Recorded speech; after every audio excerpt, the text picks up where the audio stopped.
Assalamualaikum warahmatullahi wabarakatuh. Materi kali ini adalah fikih sholat yang pertama. Fikih sholat ini saya bagi menjadi 3 ya. Fikih sholat part 1, 2, dan 3. Yang pertama, kita harus mengenal lebih dahulu bagaimana tentang hakikat sholat.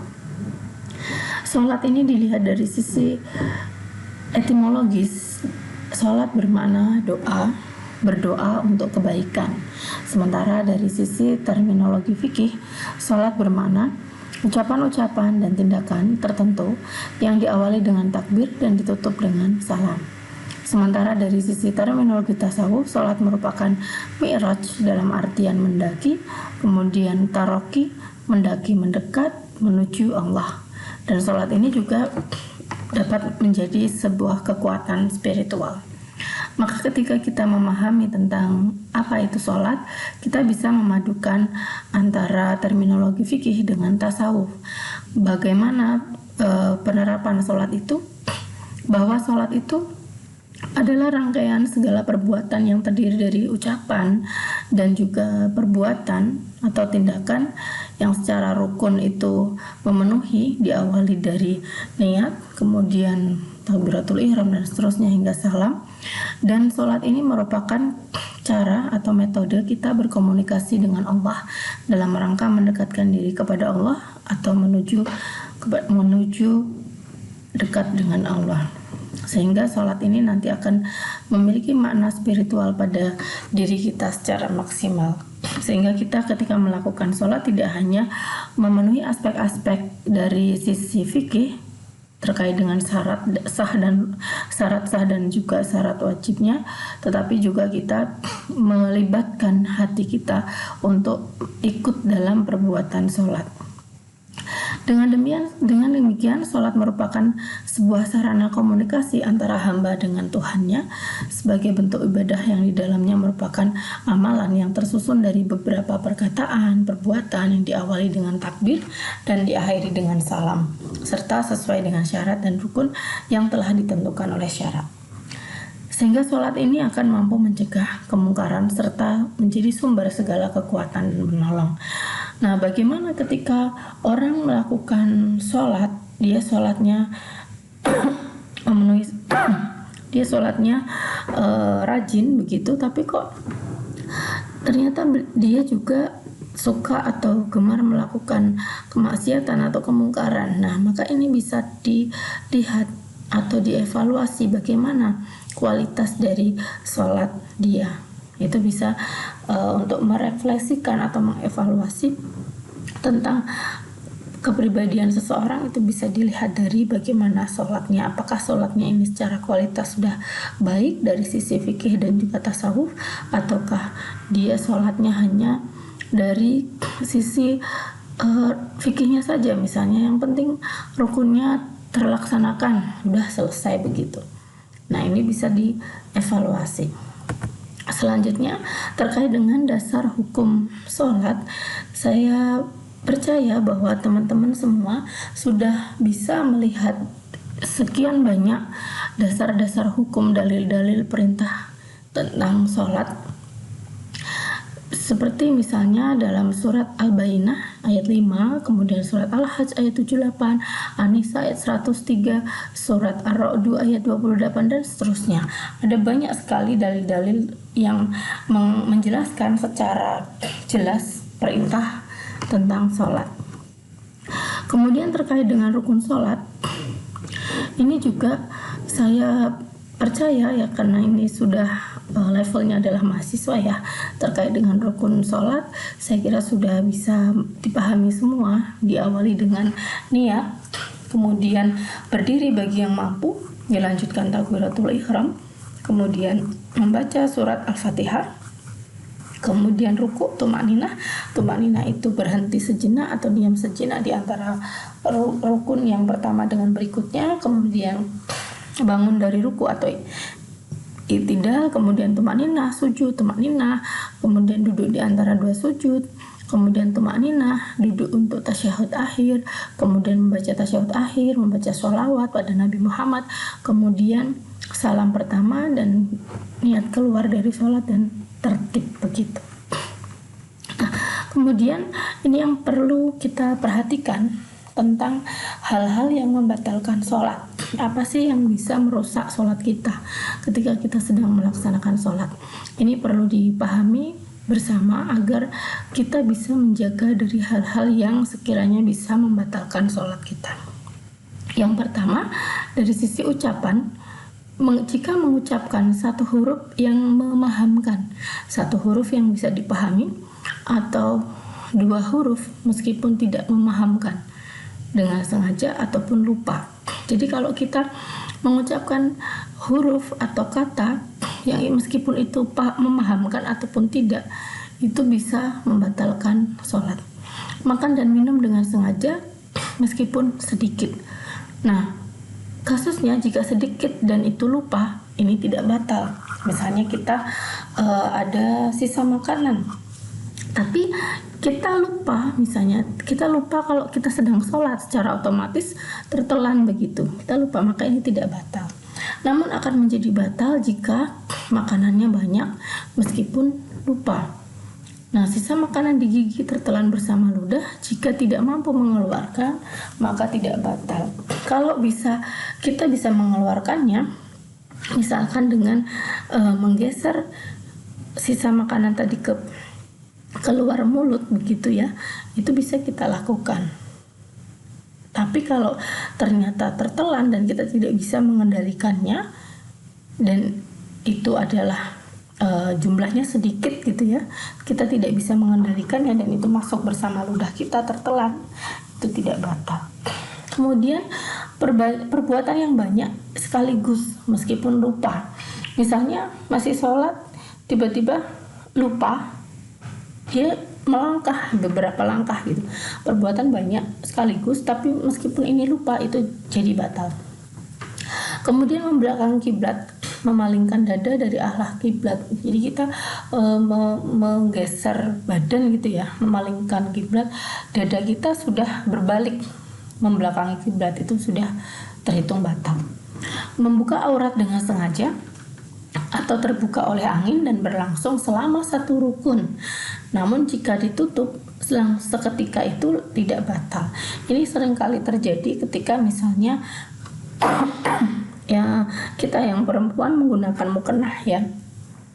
Jadi sebelum kita sholat, sebaiknya kita mengkondisikan mukena kita yang sebisa mungkin bisa menjaga aurat kita ketika sholat. Misalnya menggunakan mukena yang panjangnya benar-benar bisa menutup aurat, artinya tidak terlalu pendek gitu sehingga tidak mudah tertiup angin gitu. Itu kita kondisikan sebelum sholat. Nah, ketika kita masih sholat, kemudian tiba-tiba tanpa kuasa kita mukena kita tersingkap, itu jika langsung dibetulkan meskipun kita pakai gerakan lebih dari satu, itu tidak apa-apa, langsung dibetulkan saat itu juga. Misalkan tangan kita, misalkan roknya melotrok gitu, terjatuh melorot, kita langsung betulkan dengan gerakan sesedikit mungkin, itu tidak batal. Jadi ini berlangsung selama satu rukun gitu ya, itu tidak batal. Jadi sebisa mungkin kita menjaga tertutupnya aurat selama kita sholat, tujuannya itu. Tapi kalau gerakan-gerakan yang tidak ada tujuan untuk mempertahankan kualitas sholat, yaitu pasti batal. Kemudian berhadas, baik itu hadas kecil maupun besar, yaitu sesuatu yang keluar dari badan ya. Kencing, tinjak, angin kentut, mimisan, dan darah yang keluar karena luka atau bisul yang tanpa ulah sendiri, ini juga batal. Berikutnya adalah terkena najis yang tidak dimaafkan atau najis yang tidak dimaafu, baik itu pada badan, pakaian ataupun tempat, kecuali terkena najis kering pada pakaian lalu segera dikibaskan, itu tidak apa-apa. Nah, najis-najis yang dimaafu itu najis yang kecil dan sedikit jumlahnya, dan itu memang tidak kuasa kita menyingkirkan gitu. Nah, begitu. Kemudian tertawa terbahak-bahak dengan mengeluarkan suara. Nah, ini juga membatalkan sholat. Kemudian murtad, keluar dari Islam, gila, mengubah niat dengan merusak niat, ragu-ragu dalam niat tadi sholat. Ini sholat duhur apa sholat asar. Nah, ketika kita ragu seperti itu, kita batal. Mending diulang lagi. Kemudian berkehendak membatalkan niat, berniat memutus sholat. Misalnya ketika masih sholat, tiba-tiba ada hujan, lalu dalam hati kita batal aja. Nah, mau ngangkat jemuran misalnya, ini udah sholat, udah batal justru. Maka hati-hati kita menjaga niat, konsisten niat dalam sholat. Jangan sampai terbersit kita merubah niat, mau batal saja atau berhenti saja atau selesaiin saja gitu. Itu hati-hati. Kemudian kesalahan membaca atau melakukan lahan, tapi ini adalah khilafiyah ya. Untuk ulama mutaakhirin, kesalahan dalam i'rab ini tidak merusak sholat secara mutlak begitu. Maka karena ini adalah khilafiyah, artinya banyak ulama yang berbeda pendapat tentang kesalahan membaca, maka sebisa mungkin kita sholat itu membaca dengan bacaan yang tepat begitu. Kemudian meninggalkan rukun tanpa diulang. Kalau menurut Syafi'i ini meninggalkan 2 rukun tanpa mengulangnya itu juga sudah batal, dan meninggalkan syarat tanpa uzur. Kemudian makmum mendahului imam dengan 1 rukun dengan sengaja. Makmum mendahului imam 1 rukun dengan sengaja.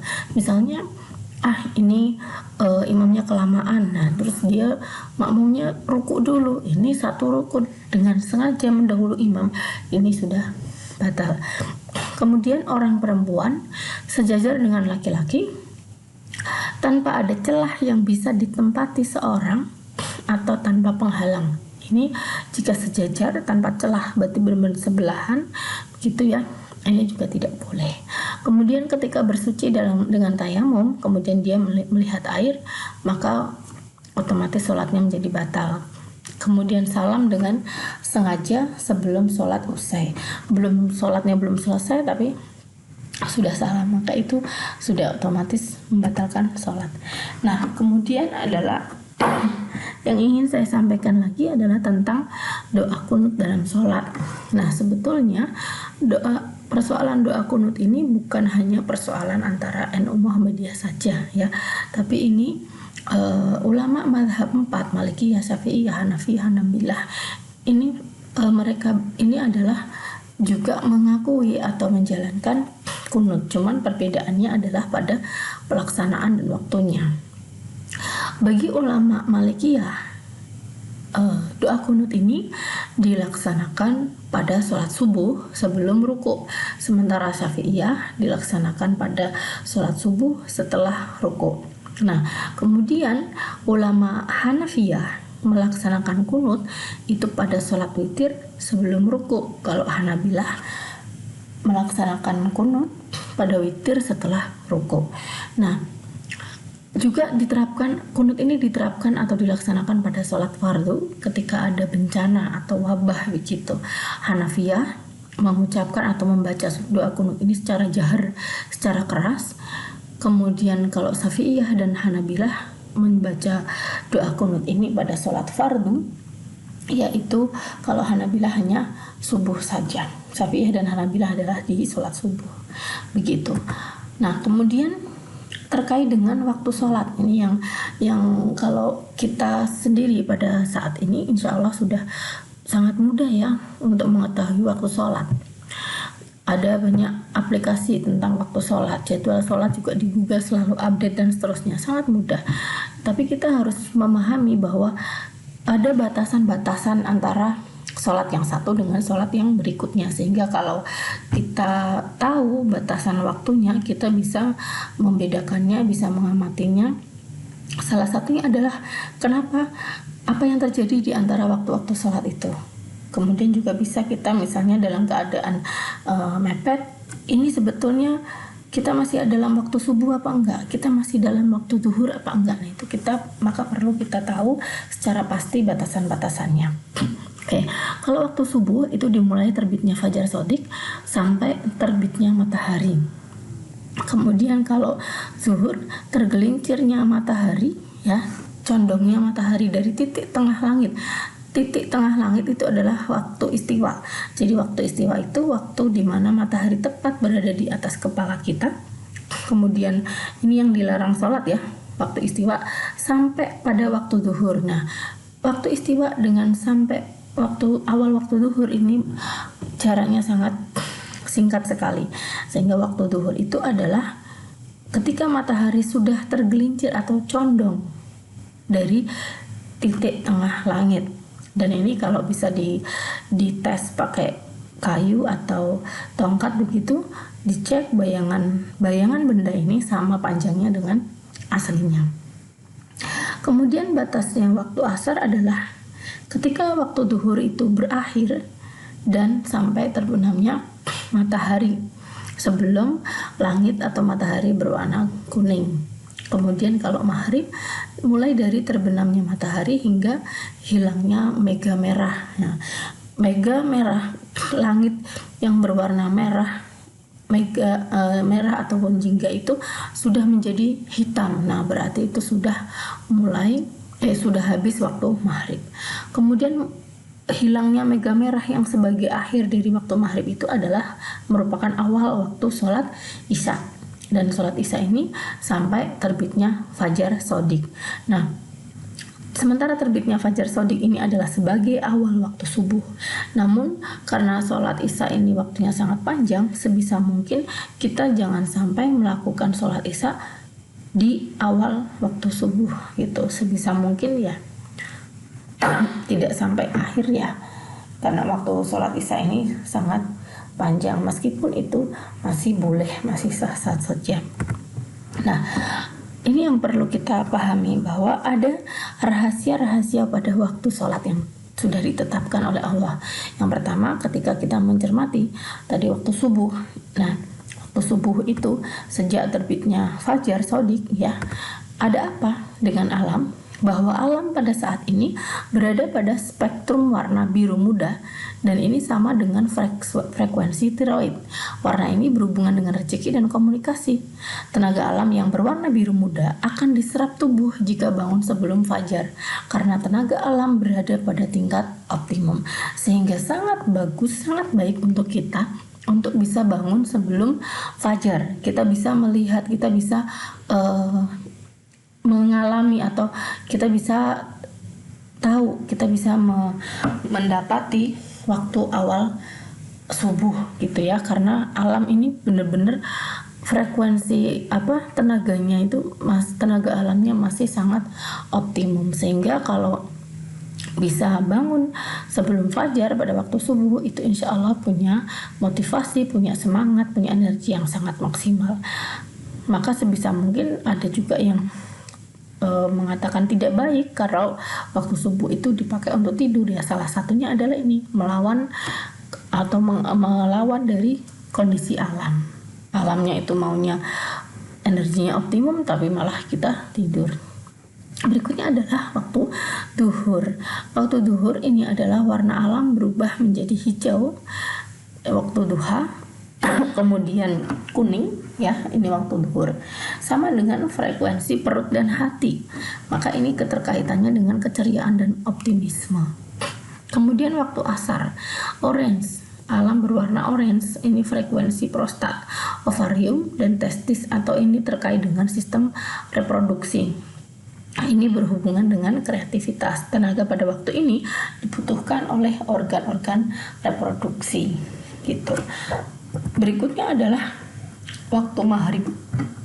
Pada waktu sholat maghrib, alam ini berwarna merah, menghampiri frekuensi jin iblis ya. Mereka pada waktu ini sangat bertenaga karena resonansi dengan alamnya itu sangat dekat, berhubungan dengan frekuensi otot, saraf, dan tulang. Kemudian waktu isya ini mendekati warna gelap, bermakna ketentraman dan kedamaian bersamaan dengan kerja sistem otak manusia, sehingga pada masa ini dinamakan kondisi delta, kondisi istirahat semua organ tubuh kita. Kemudian selepas tengah malam alam bersinar lagi, warnanya putih, merah jambu, dan ungu. Tubuh seharusnya bangkit agar selaras dengan alam. Maka ini tepat pada waktu tahajud. Jadi mencermati kondisi warna alam ini, kita bisa mengetahui bahwa ternyata rahasia kenapa Allah menetapkan waktu-waktu sholat di waktu-waktu yang ditentukan itu ternyata selaras dengan kondisi alam, sehingga kita bisa memaksimalkan manfaat-manfaat dari alam. Berikutnya rahasia tentang sholat terkait dengan aspek terapeutik, bahwa pada gerakan-gerakan sholat ini ada aspek-aspek terapi ya yang bisa kita lakukan dan kita bisa menerima manfaatnya. Yang pertama, posisi berdiri tegak. Ini seluruh saraf berpusat pada satu titik, yaitu otak. Pembagian beban tubuh yang merata di kedua kaki dan telapak kaki pada posisi akupunktur yang sangat bermanfaat bagi kesehatan. Pada posisi ini, jantung dan organ tubuh lainnya berada pada posisi normal. Pandangan ke tempat sujud ini mengandung nilai falsafah kehidupan bahwa semua akan berpulang pada Allah yang Maha Tinggi. Kemudian posisi tangan sedekap, kedua tangan di atas pusar, ini menurut Abu Hanifah, sikap membawa ketenangan.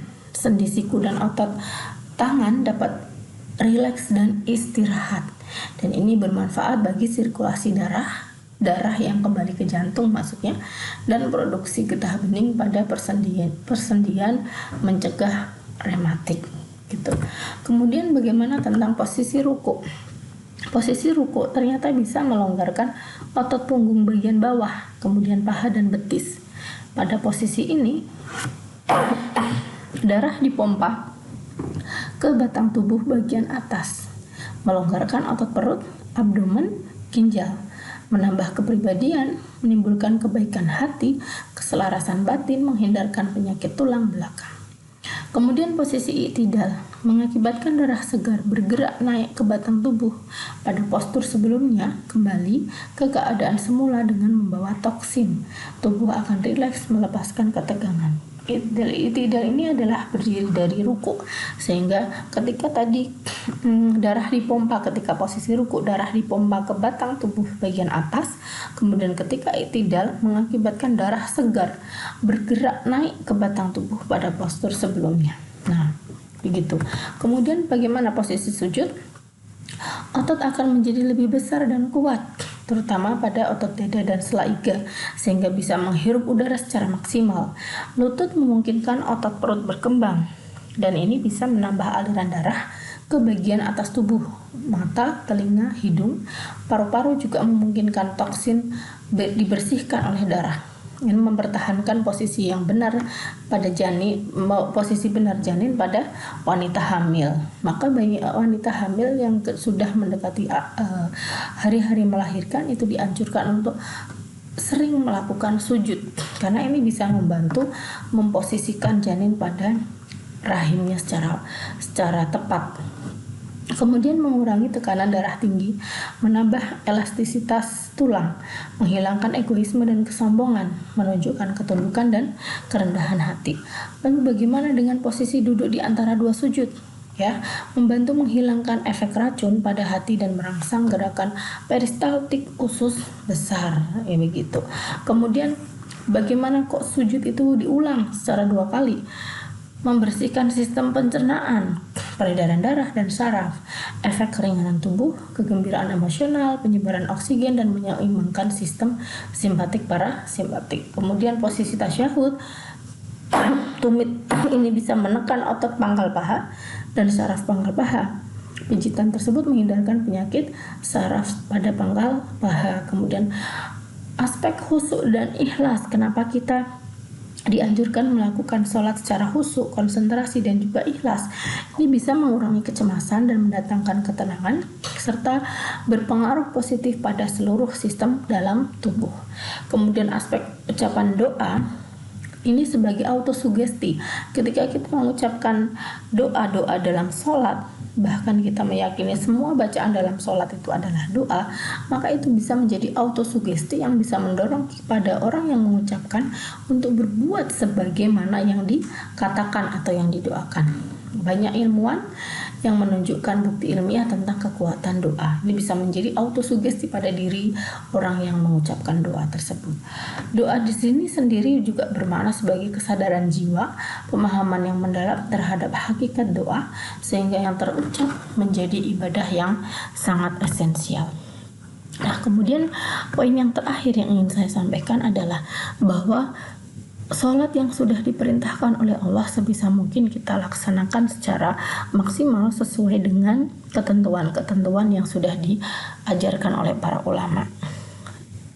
Kemudian juga kita selalu berharap agar bisa merasakan atau memetik hikmah-hikmah yang diberikan ketika dalam sholat. Misalnya adalah ketika kita sholat dengan khusyuk, dengan fokus, konsentrasi, insya Allah kita bisa merasakan nikmatnya dalam sholat, bahwa sholat adalah sebagai jalan komunikasi, menjalin kemesraan dengan Allah. Itu kita bisa merasakan nikmat. Nah, pertanyaannya, apakah selama ini kita sudah bisa merasakan nikmatnya sholat? Silahkan direfleksi sendiri. Hikmah sholat berikutnya adalah, ini merupakan resep ketenangan jiwa, tapi jangan kemudian dijadikan tujuannya sholat adalah obat galau. Itu hanya hikmah yang ingin kita raih, tapi tetap kita niatkan sholat adalah sebagai ibadah kepada Allah Subhanahu wa Ta'ala, lillahi ta'ala, karena Allah. Hanya hikmah yang akan kita miliki, akan kita dapati ketika kita melakukan sholat adalah jiwa kita insya Allah akan menjadi tenang. Kemudian raih ikhlas dan khusyuk dalam sholat. Sholat tidak ikhlas ini bisa memicu datangnya penyakit. Itu. Kemudian pikiran menjadi tenang. Ini juga bisa membantu proses penyembuhan penyakit-penyakit yang ada. Kemudian pengaruh kesehatan mental terhadap perilaku dan kesehatan badan. Karena kita juga sebelum sholat dianjurkan untuk wudhu, diwajibkan untuk wudhu, sehingga insya Allah badan kita juga sehat, bersih. Karena dengan seringnya kita sholat, kita juga akan sering melakukan wudhu. Menumbuhkan sikap optimis melalui sholat, memberantas kanker dengan sholat. Aspek terapeutik yang tadi sudah dijelaskan, ini juga bisa kita terima manfaatnya. Nilai terapeutik dalam sholat berjamaah juga bisa kita rasakan, kita terima ketika kita juga melakukan sholat berjamaah.